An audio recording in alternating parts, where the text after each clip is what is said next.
It would not be a convention without NBC special correspondent Tom Brokaw. He has covered every election, every convention since 1968. Good morning. Good to see you here in Cleveland.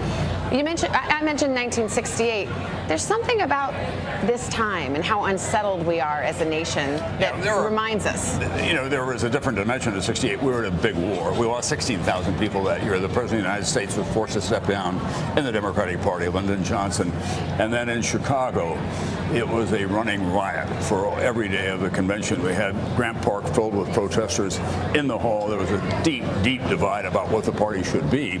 So there are some echoes of that here. I mean, Donald Trump is really taking over the Republican Party. It's more a party now from the ground up, given the delegates that he has here. We have 2 pages of prominent Republicans who are not going to be here. Senators, governors, congressmen, that kind of thing.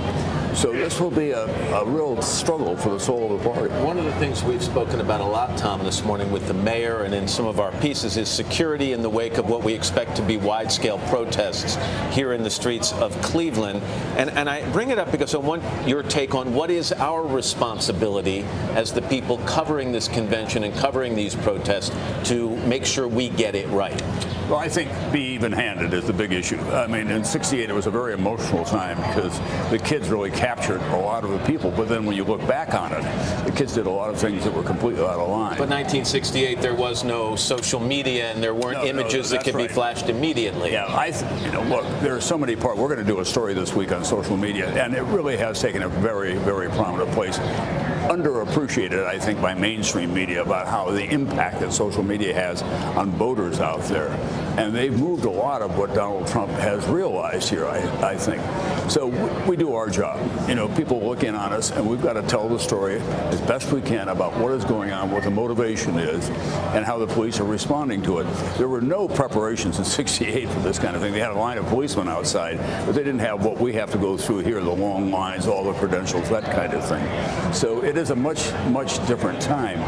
But this could be a pivotal moment in American politics because of Trump's success. We just have a few seconds left. You mentioned how Donald Trump is redefining the Republican Party, and his supporters would say he's moving it closer to where the base of the party is, where the people are, as opposed to the establishment folks who might not actually come to this convention. Well, I think he's moving it to a piece of where the party is. I mean, the fact is we're seeing in all the polls women and Hispanics and others are not as inclined to him as white working class males, and that will be the test.